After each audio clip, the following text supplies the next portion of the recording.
공인중개사 협회 및 보칙입니다.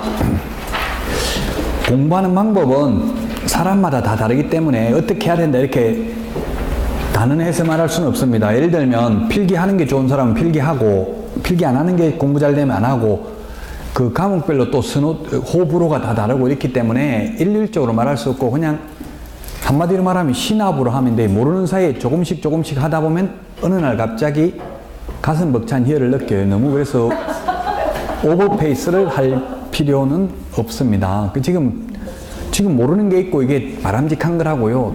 태어나서 처음 들으면은 외국말 듣는 것보다 더 어렵다더라고요. 무슨 말인지 하나도 모르죠? 하나도 모르는 건 아닌데 한 개 모르면 하나도 모른다 이렇게 말하더라고요. 다 모르는 게 아님에도 불구하고 그냥 하나도 모르겠다 이렇게 말하는데 너무 슬퍼하거나 노여워하지 마시고 그냥 기쁜 마음으로 계속 다니다 보면 어느 날 갑자기 진짜 가슴 벅찬 희열을 느껴요. 그냥 하라는 대로 학원 커리큘럼대로 따라서 그냥 하는 게 가장 바람직해요. 자, 148페이지 협회는 근데 이게 뭐 어렵고 힘들더라도 이게 다 책에 잘 돼 있잖아. 책이 언제 출제됐다 이런 게 돼 있으니까 과거에 출제하러 들어갔던 지금 뭐 그 모건대학교 정재호 교수, 강원대학교 장희순 교수 이런 분들이 제 박사과정 때 은사님이신데 그 출제에 들어간 그 이야기 들어보니까 2주 정도 합숙을 하는데 일주일은 교육받는데 그 기출문제 범위 내에서 내라. 만약에 신선하고 충격적인 거 냈다가 다 떨어지면 네가 책임질래 이렇게 나오는 거예요. 그래서 5명이 학개론 같은 거 5명이 들어갔다더라고요. 그럼 각각 10문제씩 내는 거예요. 10문제 내면 50문제죠? 그래서 상호 크로스 체크 해가지고 상대방이 낸 거 2문제씩 골라내는 거예요. 논란의 여지가 있는 거. 그거 빼면 8문제죠? 그럼 4명이 내면 40문제잖아요. 그렇게 해가 한 사람이 40문제 다 안 내요.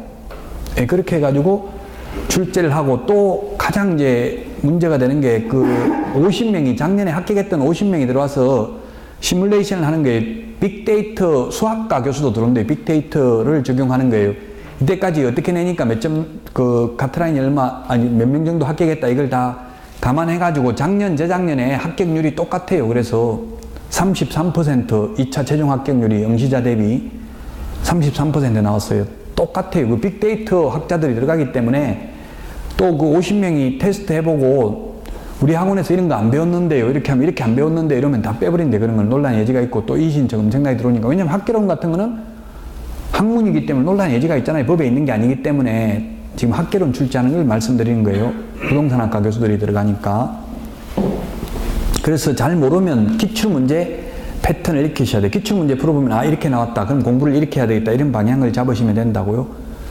특히 어려운 과목은 기출문제 위주로 해야지 너무 어려운 예상문제는 할 필요 없겠죠. 만약에 자신이 없는 과목이라면 2차만 해가지고 꼭 고득점을 해야 된다 이런 생각이 들면 뭐 다 하셔야 되겠지만 그 수업하는 걸 다 들으면 거기에서 선생님들이 다 중요한 거 위주로 합니다.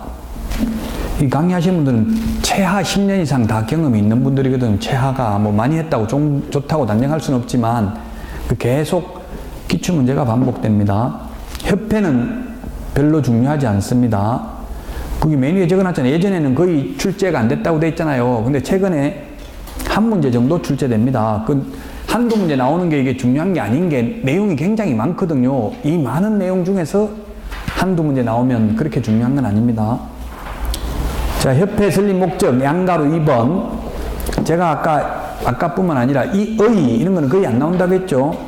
설립 의 이런 거는 법조문에 있는 게 아니기 때문에 양가로 2번 보면 개업공개사인 공인중개사는 이거 밑줄 치시고 주어 마지막 세 번째 줄에 협회 설립할 수 있다. 안 할 수도 있다. 그 다음에 개업 공인중개사인 공인중개사만 협회 설립할 수 있습니다. 따라서 개업 공개사가 아닌 공인중개사는 협회 설립할 수 없다고요. 지금 공인중개사는 우리나라에 40만 명이 넘고요. 그 중에서 개업을 한 개업 공개사는 10만 명 정도 되죠. 10만 명. 그래서 개업 공개사인 공인중개사만 협회 설립할 수 있습니다.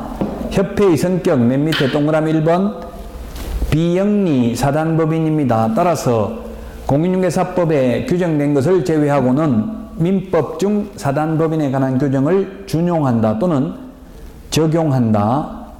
그 다음에 협회 설립 인가주의입니다. 인가주의. 인가라는 말을 쓴 것은 오직 여기밖에 없습니다. 허가라는 말은 공인중개사법에 아예 없습니다. 그래서 시험에 인가 받음으로써 성립한다. X입니다. 인가 플러스 설립 등기하여야 성립합니다.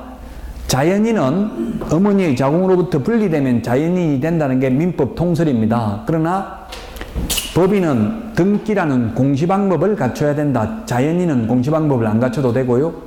자연인은 숨을 쉬는 사람이고 법인은 법적으로 사람이죠. 그 일반적으로 이제 우리 회사 이런 게 법인입니다. 인가주의입니다. 149페이지 동그라미 3번 임의설립주의, 동그라미 4번 임의가입주의. 개업 공인중개사만 설립할 수도 있고 안 할 수도 있고 가입할 수도 있고 안 할 수도 있다. 가입 안 해도 되니까 굳이 몰라도 되니까 시험에 많이 안 나온다.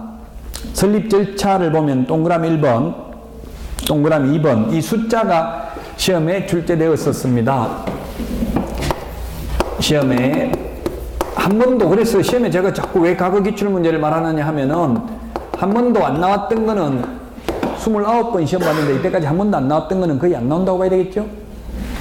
그래서 발기인은 300명 이상, 창립 총회에 참석해야 되는 인원은 600명 이상이고요. 이 600명은 서울에서만 모두 다 참석하면 안 되고 서울에서 100명 이상, 그 다음에 광역시 및 도에서 20명 이상.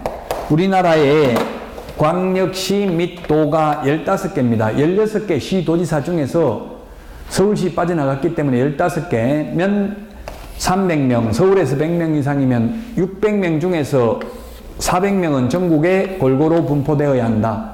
기출문제 다음 가로 안에 들어가야 될 숫자가 바르게 연결된 것은 이렇게 시험에 출제됐다고요. 그래서 여기에 20명하고 우리 거래정보사업자 지정받으려면 전국적으로 500명 이상, 2개 이상의 시도에서 각각 30명 이상 이용가입 신청을 해야 된다. 이런 말이 있었죠?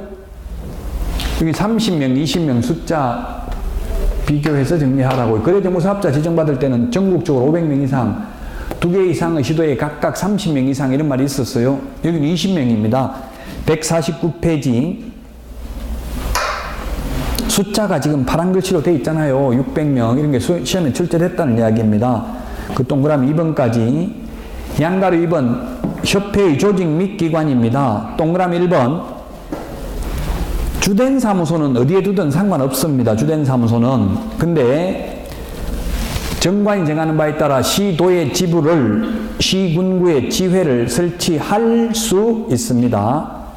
동그라미 2번 협회가 지부를 설치한 때에는 밑줄 치십시오. 시험에 14회 때 설치한 때에는인데 설치한 때에는 O, 그 다음에 설치할 때에는 X, 이렇게 X 이게 출제됐어요. 14회 때. 사후 신고라는 이야기입니다. 사전 신고가 아니라 사후 신고라는 이야기입니다. 설치한 때에 신고해야 됩니다. 설치할 때에 신고하는 게 아니고. 그 다음에 동그라미 2번 총회 의결 내용은 지체 없이 국토교통부 장관에게 보고해야 된다. 제가 내드린 거 2장밖에 안 되는데 2장 이거 어떻게 안겨야 되는지 두려워하실 필요는 없죠. 50번에 있습니다. 지금 보고 149페이지 협회 총회 의결 내용 보고 50번에 동그라미 1번에 있죠. 50번에 동그라미 1번 2장이니까 뭐 2장은 계속 보다 보면 1년 내보니까 충분히 암기됩니다. 50번에 동그라미 1번 총회 의결 내용 지체 없이 보고라고 되어 있잖아요. 지체 없이 보고 대신에 5일 이내 보고 이렇게 하면 X입니다. 그 다음에 150페이지 4번 협회의 업무가 있는데 고유 업무 중에서 특히 주의해야 될 점은 3번에 회원 자질 향상을 위한 지도 및 교육 연수에 관한 업무, 그 교육 메모하십시오. 3번. 즉 회원 자질 향상을 위한 교육은 고유 업무고, 그 다음에 양가로 2번 수탁 업무에 보니까 뭐가 있어요? 교육 업무가 있잖아요. 교육 업무.